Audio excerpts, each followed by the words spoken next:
Je n'ai pas fini avec l'Afghanistan. Euh, C'était l'époque quand la situation politique en Afghanistan a commencé à se détériorer. Le Parti communiste afghan avait pris de la force et comme c'était un régime féodal qui existait à l'époque, n'est-ce pas, en Afghanistan, ils ont commencé à l'attaquer, ce qui a amené à une véritable guerre civile en Afghanistan.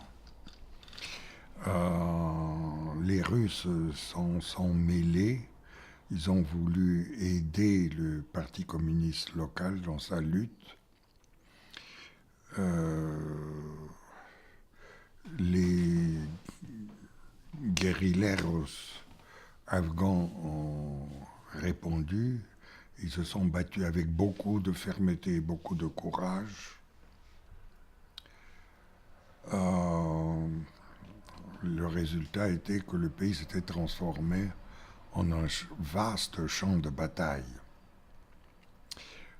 Des millions, à peu près 3 millions d'Afghans ont fui le champ de bataille et sont allés se réfugier soit au Pakistan, soit en Iran voisin, 2 pays voisins.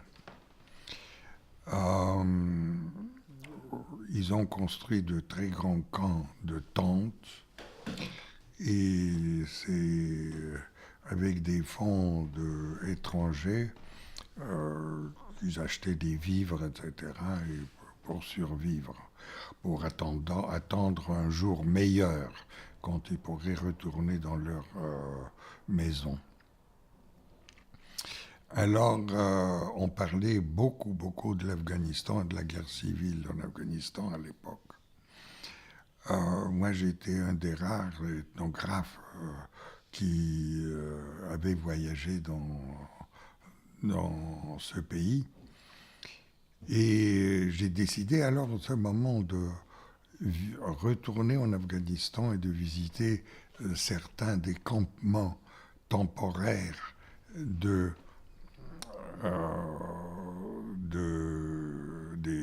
moudjahidines, des combattants, dans le but de trouver des traces de Haji Omar. Était-il vivant ou avait-il fui? Et si oui, où ça? Qu'est-ce qui s'est passé avec ses fils? Etc. Donc je suis allé chercher dans les camps de réfugiés dans la région de Peshawar, au nord et au sud de Peshawar, entre Peshawar et la frontière afghane. J'ai beaucoup cherché, mais malheureusement je n'ai rien trouvé. Haji Omar, à ce qui paraît, n'avait pas fui. Il était resté sur place et Dieu sait ce qui s'est passé avec lui, parce que en tant que féodal traditionnel, peut-être qu'il avait été tué ou on ne sait pas.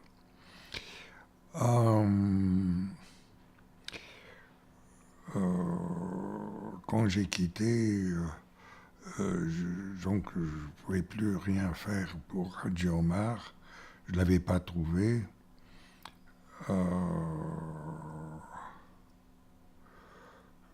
Mais je savais qu'il y avait une garnison militaire établie près de son domaine-là, et moi je n'osais pas y aller. Je n'osais pas pénétrer en Afghanistan. En tant qu'étranger, là, c'était pas recommandable.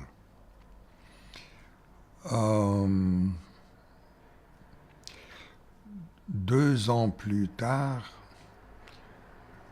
c'est mon interprète qui m'écrit pour me dire qu'il a rencontré le frère de notre grand acteur, un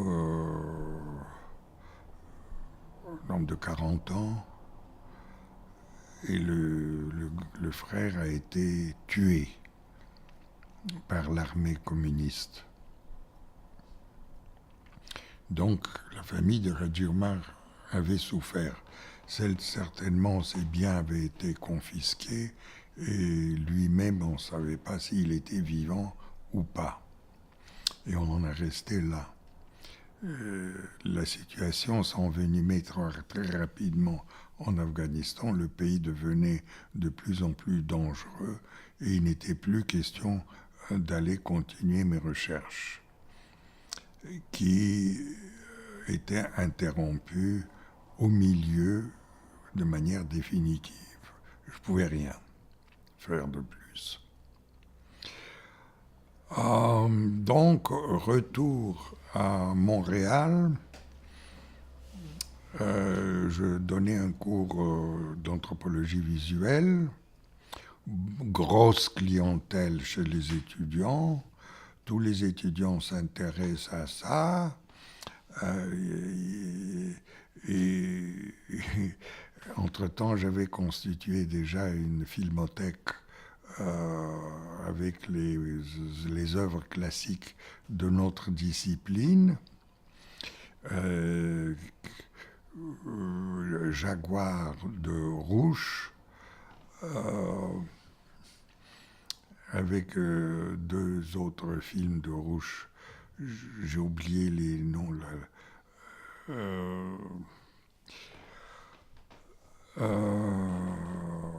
Dead Birds de Robert Gardner, de Timothy Ashley Yanomamo, et les Boshimans de... Comment il s'appelait? John Marshall. John Marshall. Je veux pas... Moi, j'étais très copain avec eux, avec tous les 4. Malgré le fait que Rouche avait écrit des choses épouvantables concernant les films Netsilik, il disait qu'ils n'auraient jamais dû être faits.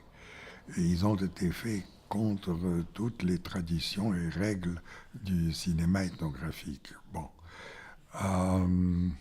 On est très bons copains, on est restés très bons copains malgré ses critiques.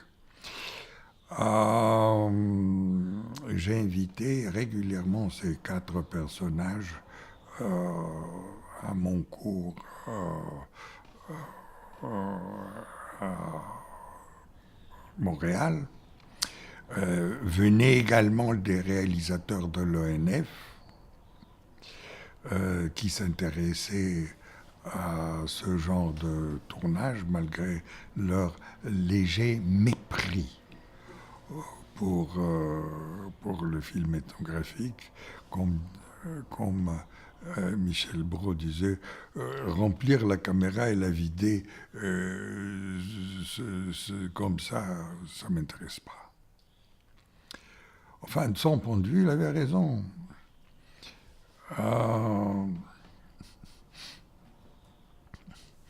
Donc, je commençais mes projections avec le petit film de 15 minutes de John Marshall, d'une jeune fille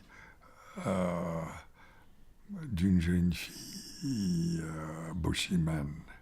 Comment s'appelait le film? Vous le connaissez, le film? Non, c'est le meilleur. C'est le film fondateur du genre. C'est juste, il filme une jeune fille sous le baobab. C'est quoi que ça s'appelle? Sous le baobab, le film. Il dure 10-15 minutes seulement. C'est le grand chef-d'œuvre de John Marshall, qui d'un coup fonde le cinéma ethnographique. Mieux que le film de Rouch sur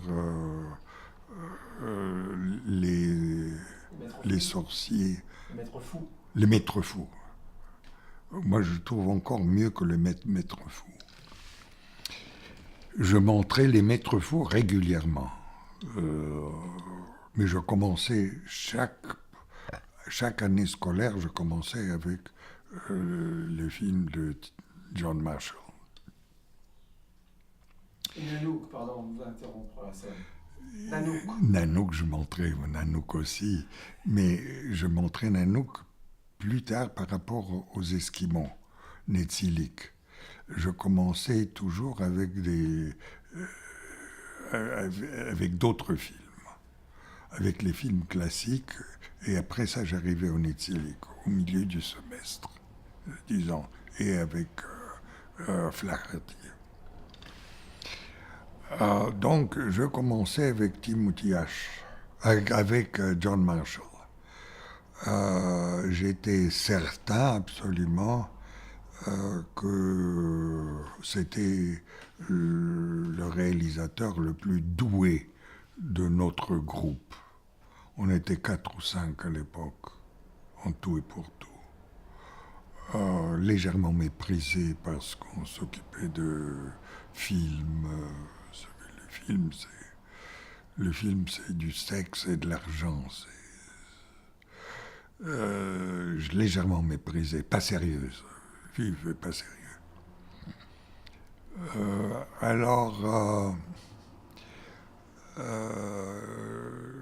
Je commençais avec John Marshall. Après les 15 minutes de cette fille-là,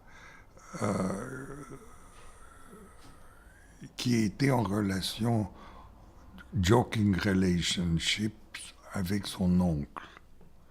Ils se parlaient entre eux d'une distance de 5 mètres et ils criaient un petit peu sous le baobab. C'était hallucinant, merveille. C'est le film fondateur. Ensuite, je montrais le grand film de John Marshall sur la chasse, la girafe. La chasse à la girafe, The Hunters, ça s'appelait le film, si j'ai bonne mémoire. Il y a 2 versions. Une version montée par John Marshall, par Bob Gardner, ce qui a mené à la guerre entre les 2 familles, et parce que le montage n'a pas été fait selon le désir de la famille John Marshall, et deuxième montage de John Marshall, qui était en circulation, en distribution, et que je montrais moi. C'était un film composite, avec des séquences merveilleuses, mais il faisait un petit peu inventé. Film inventé.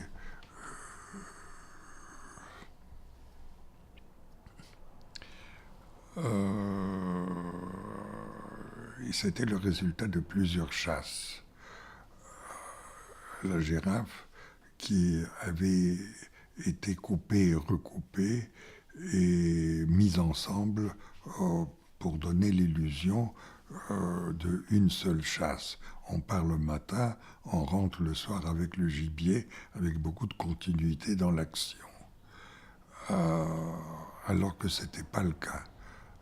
Une section était tournée au printemps, l'autre à l'automne, etc. John Marshall a été très critiqué à ce sujet. Vous connaissez le film, le grand film? Oui. Donc je montrais aussi à l'époque les films de John Marshall sur la police à Boston. Vous ne connaissez pas? Non. Ça, c'était l'apogée. on a fini parce qu'on était très enthousiasmés. On était tout à fait à ce moment-là sous le patronage de Margaret Mead.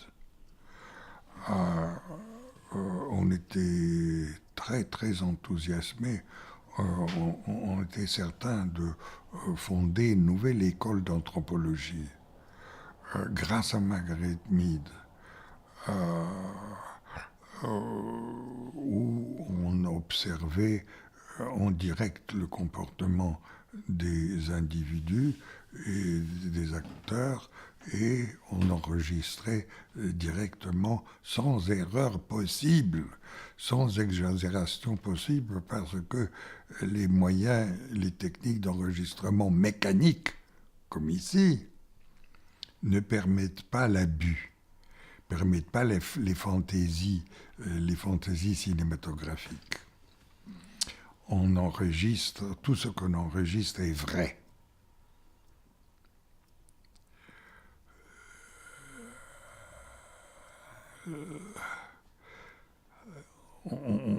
On était en voie de se transformer en petite chapelle.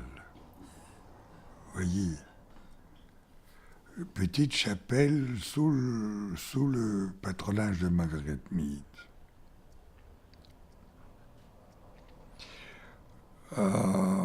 Avec ce petit nombre d'acteurs.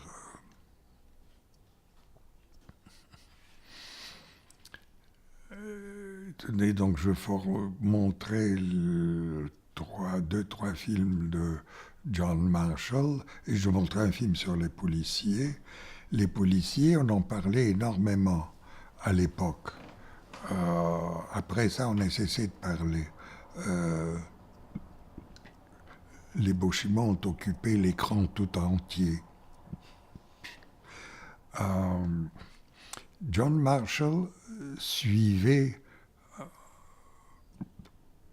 une équipe de policiers, disons 2 personnes, qui venaient d'être appelées au téléphone à cause d'une querelle familiale, l'homme qui était en train de battre sa femme, ou une querelle d'ivrogne dans un bar. Il y avait donc un événement, la police arrivait vite et pénétrait dans le lieu, et John Marshall était collé à la police, derrière, il était derrière, et suivait chaque seconde de leur démarche, de la police. La police immédiatement séparait les combattants, essayait de les calmer un peu, poser des questions, qui veut quoi, comment vous êtes arrivé à ça, etc. Et John Marshall savait sortir toute la causalité de la querelle, de la bataille, toutes les causes et tout le développement. La police qui peut-être battait les gens, matraquait un petit peu. Il y avait plusieurs. Il avait déjà produit une dizaine de films sur la police. In vivo. Tout vraiment in vivo. Ceci donnait un éclairage différent par rapport aux films policiers américains qui sont parfaits, qui coulent tout seuls. Vous voyez, qui sont équilibrés de l'intérieur. Oh,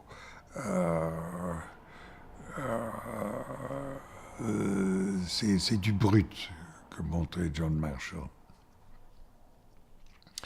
Alors, on aimait ça. J'ai fait une erreur hier en vous disant que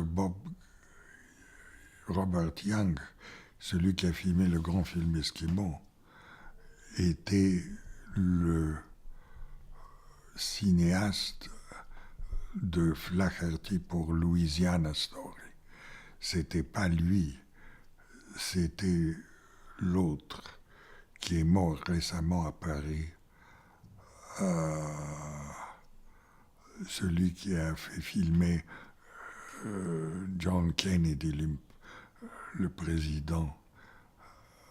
Comment il s'appelait? Il enseignait à MIT. Ça va me venir. Pour juste, je me suis souvenu que j'ai fait une erreur hier. Alors,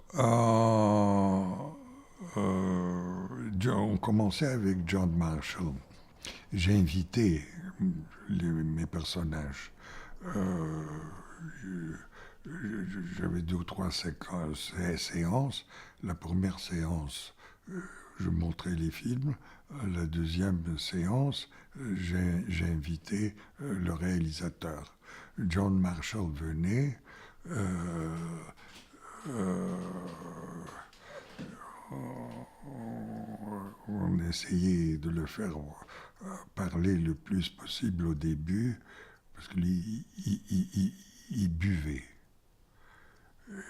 il biberonnait beaucoup. Euh, Dès sa descente d'avion, il commençait. Moi, je voulais le garder sobre pour la classe, de sorte que immédiatement je le. Ensuite,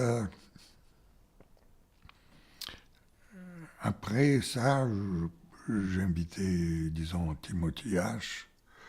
Avec les Yanomami. Timothy H. s'intéressait beaucoup à la pédagogie. Beaucoup, beaucoup. Il filmait les classes de Makos. Et il nous les montrait et on critiquait après. Notre travail, on critiquait sur l'écran, quand il était monté sur l'écran. Et je passais ensuite à Bob Gardner.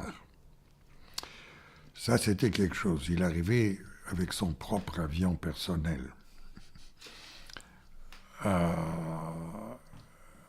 Pas à l'aéroport d'Orval, mais il y a un autre aéroport, je crois, les militaires l'utilisent de l'autre côté du Saint-Laurent.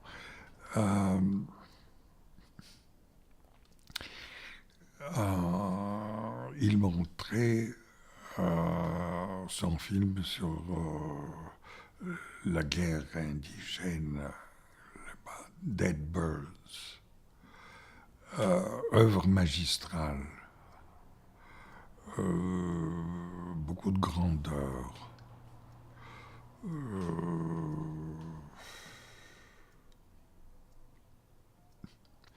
C'est ce que Rouch n'avait, un niveau que Rouch n'avait jamais réussi à atteindre. Et que David McDougall a atteint plus tard. McDougall n'était pas sur les lieux encore. Il se promenait, il travaillait, mais il se promenait sur les terrains, il enregistrait au Kenya, dans ces régions-là, mais il n'était pas connu. Il est devenu connu. Et à partir du moment où il s'est fait connaître, Rouch a dû accepter qu'il y a mieux que lui. Il a accepté. Donc, Robert Gardner, d'ordinaire, j'organisais aussi des séances à l'ONF. Bob Gardner, je l'amenais à l'ONF. Et là, on organisait une projection. Presque tous les films ethnographiques, je les ai montrés à l'ONF. Je dois avouer qu'ils ont considéré nos œuvres avec un certain dédain, un certain mépris. Je ne vais jamais oublier un très bon opérateur-directeur de l'ONF. J'ai oublié son nom. Français.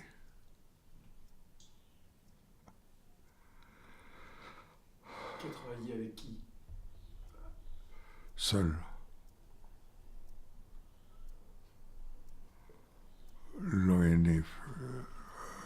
ça va me venir son nom.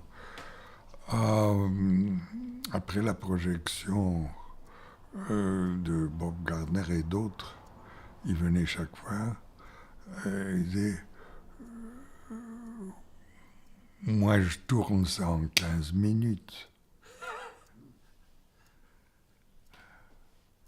Et il avait raison, il pouvait tourner ça en 15 minutes. Il était très bon, il était excellent, il avait fait un film magnifique qui pour moi était devenu sur s'appelait La fin de mes jours ou quelque chose pareil. Un couple de petits vieux, hommes et femmes, mari et femme. Pierre Perrault. Non.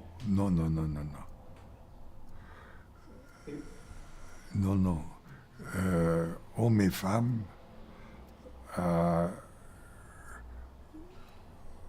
Lui, il devient très vieux et commence à être handicapé, il ne peut plus marcher, il ne peut plus manger, il est couché et sa femme ne peut plus le garder, ne peut plus s'occuper de lui, elle n'a plus les forces pour le lever, le remettre au lit et elle l'envoie à la garderie, un asile pour vieillards. Et lui, il pleure. Il y a une telle humanité là-dedans, une telle sensibilité. C'est grand. C'est grand. On était voisins. J'ai oublié, mais enfin. Je vous ai prévenu que ma tête ne fonctionne plus. Alors, la réaction en général de l'ONF était une réaction d'indifférence. Alors que nous, on était en train de se transformer en petite chapelle, on a été rejetés par l'ONF.